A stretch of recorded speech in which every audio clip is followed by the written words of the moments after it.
મારું નામ મોહિત છે અને હું ગુજરાતના ભાવનગર જિલ્લાના ગામનો રહેવાસી છું. હું 28 વર્ષનો છું. હજી પરણ્યો નથી. મારી ઊંચાઈ 5 ફૂટ 7 ઇંચ છે અને મારા હાથની સાઇઝ પણ શાનદાર છે. આજે હું તમને એક સત્ય ઘટના જણાવવા જઈ રહ્યો છું. આ ઘટના મારી સાથે બની હતી અને તે દરમિયાન એક ભાભી કેવી રીતે મારા માટે પાગલ થઈ ગઈ હતી. મને માત્ર આશા જ નથી, પણ પૂરો વિશ્વાસ છે કે તમે બધા પર આંગળી કર્યા વિના રહી શકો નહીં. તમે બધા મારા દૂધના દીવાના થઈ જશો. આ વાર્તા ત્યારે બની જ્યારે મેં મારો અભ્યાસ પૂર્ણ કર્યા પછી ફિઝિયો સેન્ટર ખોલ્યું. આ કેન્દ્ર શહેરમાં હતું. ઘણા દર્દીઓ મારી પાસે ત્યાં આવવા લાગ્યા. એકવાર એક 35 વર્ષની ભાભી મારી પાસે આવી. તેનું નામ સીમા નામ બદલ્યું હતું. તેની ઊંચાઈ 5 ફૂટ 5 ઇંચ હતી. તેણી એકદમ અદ્ભુત હતી. તેણીનું હડતાલ શરીર હતું પણ તે જોઈને ખૂબ જ ઉત્સાહિત થઈ ગયો. સીમા ભાભીનો પગ મચકોડાઈ ગયો હતો. તેથી તેઓ તેમના એક પાડોશી સાથે મારી પાસે આવ્યા હતા. મેં તેને થોડી દવા આપી, તેના પગની માલિશ કરી અને મલમ વગેરે આપ્યો અને તેને મારા ફોન નંબર સાથેનું કાર્ડ આપ્યું. મેં તેને કહ્યું, જ્યારે પણ તમને કોઈ સમસ્યા હોય ત્યારે તમે મને કોલ કરજો. હું હોમ ફિઝિયો સેવા પણ પ્રદાન કરું છું. તે ચાલ્યા ગયા અને મેં મારું કામ શરૂ કર્યું. 2 દિવસ પછી મારા ફોન ઉપર ફોન આવ્યો. બીજી બાજુથી અવાજ આવ્યો, તમે ફિઝિયો ડૉક્ટર બોલો છો? મેં કહ્યું, હા. તેણે કહ્યું, તમે મને ઓળખી? હું સીમા છું, જે તમારી પાસે ફિઝિયો માટે આવી હતી. મેં કહ્યું, હા, હું તેમને ઓળખી ગયો. મને કહો કે હું કઈ રીતે સેવા કરી શકું છું. તેણીએ કહ્યું, તમે મારા ઘરે ફિઝિયો કસરત કરવા આવી શકો છો? મેં કહ્યું, હા, હું તમને સાંજે 5 વાગ્યે ફોન કરીશ. આવીશ? તેણે કહ્યું. મેં સાંજે ફોન કર્યો અને તેના ઘરે ગયો. મેં ડોરબેલ વગાડી. તેણે બહાર આવીને મને જોયો અને અંદર બોલાવ્યો. મને બેસવાનું કહીને તેણે મને પીવા માટે પાણી આપ્યું અને પછી મારી સામે બેસી ગયા. તેણીએ એક નાઇટ સૂટ પહેર્યો હતો. તેણી એવી રીતે ચાલતી હતી જાણે તેણી મને તેનું દર્દ બતાવ્યું હોય.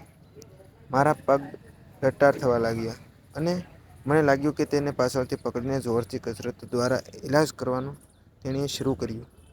તમે શું કરો છો? મેં કહ્યું, બધું, પણ સંપૂર્ણ બોડી મસાજ કરું છું. આ સાંભળીને તેણે કહ્યું, મારી ગરદનમાં દુખાવો છે. તમે તેનો ઇલાજ કરશો? મેં કહ્યું, હા, જરૂર. તેથી તેણીએ કહ્યું, ઠીક છે, તમે તેમનો ઇલાજ કરો. મેં કહ્યું, તમે ખુરશી પર સીધા બેસો. તે બેઠી અને હું તેને પાછળથી ગયો.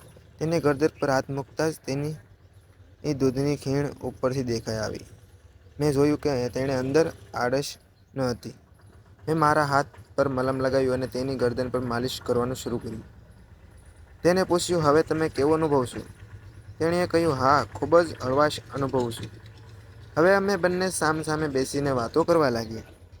તેણીએ કહ્યું, તમે કાલે દિવસે આવી શકો છો? મેં કહ્યું, હા, ઠીક છે. તેણે મને બીજા દિવસે 1 વાગે આવવા કહ્યું. હા પાડી અને હું ચાલ્યો ગયો. બીજા દિવસે હું ગયો ત્યારે તે દરવાજા મારી રાહ જોઈ રહી હતી. તેણે મારી તરફ જોયું અને સ્મિત કર્યું. મેં બંને અંદર આવ્યા. આજે મેં તેને તેના રૂમમાં લઈ ગયો અને કહ્યું, મારા પીઠ દુખાવે છે. મેં કહ્યું, ઠીક છે, તમે સૂઈ જાઓ. તેને નીચે સૂઈ ગઈ. તેણીએ હાફ ટી-શર્ટ અને નીચે લેગિંગ્સ પહેરી હતી. તેણી તેની પીઠ પર સૂઈ ગઈ. તેણીએ પૂછ્યા વિના મેં તેની ટી-શર્ટ ઓછી કરી અને માલિશ કરવાનું શરૂ કર્યું. હું તેના માથા ઉપર રહ્યો, મારા હાથ વડે માલિશ કરવા લાગ્યો. જ્યારે હું આ કરી રહ્યો હતો ત્યારે મારું વાઇબ્રેટ મશીન તેના માથામાં સ્પર્શ કરતું હતું. કદાચ તેમાં પણ મજા આવી રહી હોય તેમ જણાયું. પછી તેનો હાથ મારા મશીનને સ્પર્શ્યો અને તેણે કહ્યું, આ શું છે?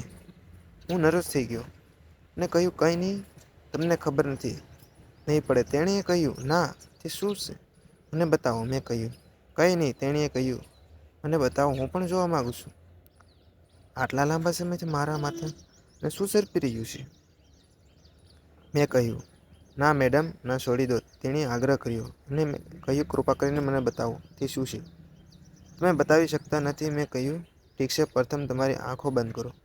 હું કહું ત્યારે ખોલો જલ્દી. તેણીએ તેની આંખો બંધ કરી. મેં ઝડપથી મારો થેલો ખોલ્યો અને મશીન બહાર કાઢ્યું.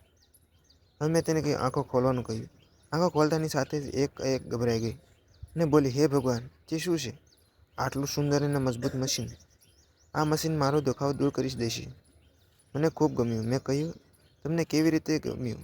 ફક્ત તેને પકડી રાખો અને તેની ધ્રુજારી મહેસૂસ કરો. હવે મારી કોઈ ડર ન હતો. મને પૂરી ખાતરી હતી કે આજે હું તેની મશીન દ્વારા સારવાર કરી રહ્યો હતો. તેણીએ ભયભીતપણે મશીનને પકડી રાખ્યું અને પાછળ ધકેલવાનું શરૂ કર્યું. લિક્વિડને કારણે તે સરળતાથી વર્કિંગ કરી રહ્યું હતું. મેં મારી આંખો તરફ જોવા લાગી. તેની આંખોમાં મને કહી રહી હતી કે, ડૉક્ટર સાહેબ, હવે મારાથી દર્દ સહેવાતું નથી. તમે જલ્દીથી આ મશીન દ્વારા મારો ઈલાજ શરૂ કરો અને મારા દર્દમાં રાહત કરો.